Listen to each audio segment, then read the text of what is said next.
मेरे प्यारे बच्चों, नमस्कार। आज का हमारा विषय है अलंकार। अलंकार का अर्थ है आभूषण।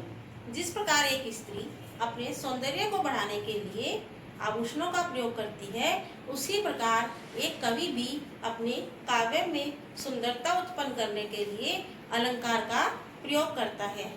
अर्थात काव्य में जिस साधन के द्वारा सुंदरता बढ़ाई जाती है उसे अलंकार कहते हैं। अलंकार दो प्रकार के होते हैं, शब्दालंकार और अर्थालंकार। शब्दालंकार में काव्य में शब्दों के माध्यम से चमत्कार उत्पन्न होता है और अर्थालंकार में काव्य में अर्थ के माध्यम से सुंदरता बढ़ती है। पहले है शब्दालंकार। इसमें है अनुप्रास अलंकार, यमक अलंकार और श्लेष अलंकार। अनुप्रास अलंकार है जब एक ही वर्ण की बार बार आवृत्ति होती है, अर्थात एक ही वर्ण बार बार दोहराया जाता है, तो वहाँ पर अनुप्रास अलंकार होता है। जैसे रघुपति राघव राजा राम, पतित पावन सीताराम। यहाँ पर रे और पै वर्ण की आवृत्ति होने के कारण अनुप्रास अलंकार है। अनुप्रास अलंकार के और भी अनेक उदाहरण हैं, जैसे हुई है वही जो राम रची राखा। यहाँ पर रे वर्ण की आवृत्ति हुई है। रोते रोते हंसना सीखो, हंसते हंसते रोना। रे और है वर्ण की आवृत्ति। कदम कदम बढ़ाए जा, खुशी के गीत गाए जा। कै वर्ण की आवृत्ति होने के कारण यहाँ पर भी अनुप्रास अलंकार है। दूसरा अलंकार है यमक अलंकार। यहाँ पर एक ही शब्द का बार बार प्रयोग होता है और हर बार उसका अर्थ अलग होता है। जैसे वह 3 बेर खाती थी, वह 3 बेर खाती है। अर्थात वह 3 टाइम्स 3 बार खाती थी और 3 बेर अर्थात एक फल खाती थी। यहाँ पर बेर का अर्थ बार बार अलग अलग हुआ है, इसलिए यहाँ पर यमक अलंकार है। दूसरा उदाहरण है माला फेरत जुग भया, फिराने मन का फेर। कर का मन का डारी दे, मन का फेर।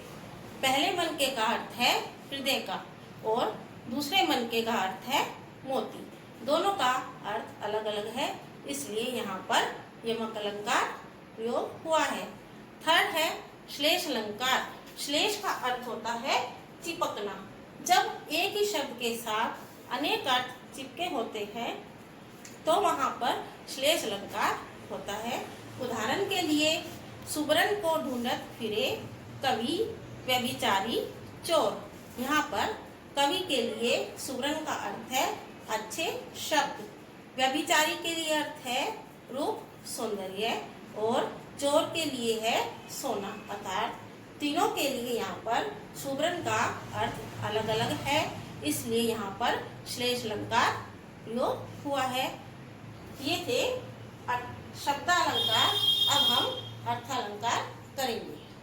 अब है अर्थालंकार। अर्थात जब काव्य में अर्थ के माध्यम से सुंदरता बढ़ाई जाती है तो वहाँ पर अर्थालंकार होता है। पहला है उपमा अलंकार। यहाँ पर उपमान और उपमेय में किसी गुण के कारण समानता दर्शाई जाती है, तो वहाँ पर उपमा अलंकार होता है। इसके 4 अंग होते हैं, उपमान, उपमेय, वाचक शब्द और साधारण धर्म। उपमान जिससे तुलना की जाती है, उपमेय जिसकी तुलना की जाती है, वाचक शब्द उपमा को समानता दिखाने वाले शब्द और साधारण धर्म मीन्स दोनों में मिलने वाला समान गुण। इसके वाचक शब्द हैं सी, सा, सम, सरिस, वत आदि। मीन्स हम ये जो वाचक शब्द है इनको देखकर ही पहचान कर लेते हैं कि ये उपमा अलंकार है। उपमा अलंकार का उदाहरण है पीपल पात सरिस मन डोला। पीपल पात पीपल के पत्ते के समान, सरिस समान, मन मन डोला कांपने लगा। मेरा मन पीपल के पत्ते के समान डोलने लगा। इसमें पीपल पात उपमान है, सरिस वाचक शब्द है, मन उपमेय है और डोला साधारण धर्म है। अतः यहाँ पर उपमा अलंकार है। रूपक अलंकार, इसमें समान में कोई भेद नहीं होता। उदाहरण है मैया मैं तो चंद्र खिलौना ले हो। चंद्र खिलौने में रूपक अलंकार है। चरण कमल बंदो हरिराई, चरण कमल में रूपक अलंकार है। आगे है उत्प्रेक्षा अलंकार। इसमें उपमेय में उपमान की संभावना या कल्पना होती है और इसके वाचक शब्द है मानो, मनहू, जानो, चहू। उदाहरण है सिर फट गया उसका वहीं, मानो अरुण रंग का घड़ा हो, अर्थात उसका सिर वहीं फट गया जैसे लाल रंग का घड़ा पड़ा हो। इसमें लाल रंग का घड़ा और सिर वे क्या है, दोनों में समानता दिखाई जा रही है, तो इसलिए वहाँ पर उत्प्रेक्षा अलंकार है। नेत्र मानो कमल हो, नेत्र कैसे हैं, कमल जैसे, इसलिए यहाँ पर उत्प्रेक्षा अलंकार है। यहाँ पर मानो का प्रयोग हुआ है।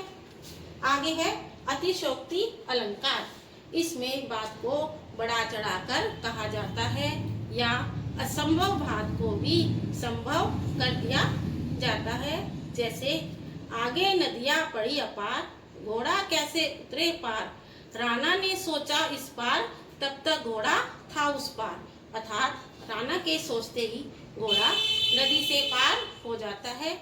यहाँ पर असंभव बात को संभव करके दिखाया गया है, इसलिए यहाँ पर अतिशयोक्ति अलंकार है। अब है मानवीकरण अलंकार। इसमें जड़ प्रकृति पर मानवीय भावना और क्रियाओं का आरोप होता है। उदाहरण है और सरसों की न पूछो, हो गई सबसे सयानी, हाथ पीले कर लिए हैं ब्याह मंडप में पधारी। इसमें सरसों का मानवीकरण किया गया है कि सरसों ने अपने हाथ पीले कर लिए हैं और ब्याह मंडप में पधार गई है। इसमें जड़ सरसों है तो इसकी मानव से तुलना की गई है, इसलिए यहाँ पर मानवीकरण अलंकार है। बच्चों ये जो अलंकार हैं आपके सीनियर क्लासेस में भी काम आएंगे, इसलिए इनको हमेशा याद रखना। Thank you.